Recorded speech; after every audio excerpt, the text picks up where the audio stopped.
उस बवंडर में उसे एक विशाल काय दैत्य की आकृति दिखाई दी। फसल देवता हुंकारते हुए अंगद और बिरजू की तरफ बढ़ रहा था। मर गए, अब हम क्या करेंगे? लेकिन अंगद बिरजू के मुकाबले उतना डरा हुआ नहीं दिख रहा था। वो तो बस फसल देवता को घूरे जा रहा था। अंगद, देख क्या रहे हो? भागो! बिरजू, तुम यहां से निकलो, मैं इसे संभालता हूं। क्या तुम्हारा दिमाग ठिकाने नहीं है क्या? मैं तुम्हें यहाँ छोड़कर नहीं जाऊंगा। मेरे साथ चलो, वरना ये तुम्हारे टुकड़े टुकड़े कर देगा। मेरी बात मानो, वरना हम दोनों में से कोई भी जिंदा नहीं बचेगा। बिरजू को यकीन नहीं आ रहा था कि एक अजनबी उसे बचाने के लिए अपनी जान दांव पे लगा रहा था। वो ताबड़तोड़ भागने लगा। शायद वो आज आखिरी बार अंगद को देख रहा था।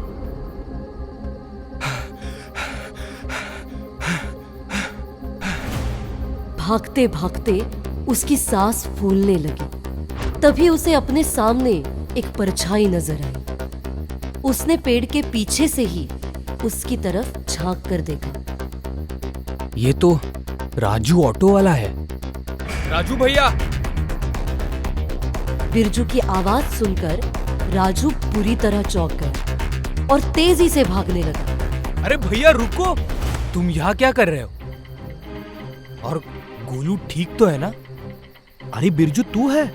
मैं तो डर गया था कि कहीं फसल का देवता मेरा पीछा ना कर रहा हो। तुम्हें गोलू कहाँ मिला? गोलू? हाँ, वो मैं गोलू को ढूंढने के लिए यही आया था। यही पास में बेहोश पड़ा मिला था, तो उसे उसके घर छोड़ने जा रहा था। गोलू को मामूली सी चोट आई थी। वो अब भी बेहोश था, लेकिन उसकी नब्ज बराबर चल रही थी। शायद ये थकान के मारे बेहोश हो गया है। वैसे डरने की कोई बात नहीं है, सब ठीक है।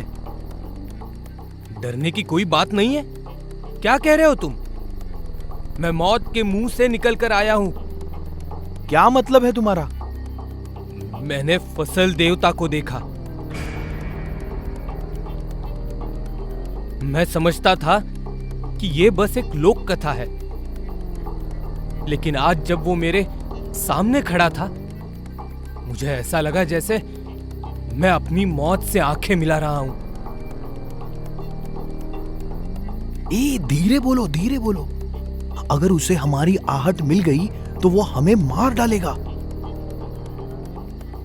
लेकिन तुमने गांव में किसी को बताया क्यों नहीं कि तुम गोलू को बचाने जंगल जा रहे हो? मैं पंचों को खामखा नाराज नहीं करना चाहता था, इसलिए सबसे छुपकर इसे ढूंढने निकल पड़ा। लेकिन तुम्हारे साथ जो लड़का आया था वो कहाँ है? अंगद? इधर अंगद और फसल देवता के बीच में कड़ा मुकाबला चल रहा था।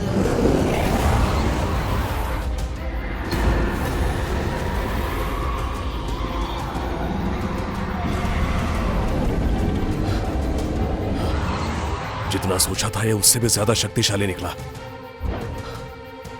अंगद छलांग लगाकर पेड़ की ऊंची टहनी पर चढ़ गया, लेकिन फसल देवता भी उसे इतनी आसानी से जाने देने वालों में से नहीं था। ये तो हाथ धोकर पीछे ही पड़ गया है। अंगद और ऊपर चढ़ने की कोशिश करता है, लेकिन तब तक फसल देवता पेड़ के मोटे तने को छिन्न भिन्न कर देता है।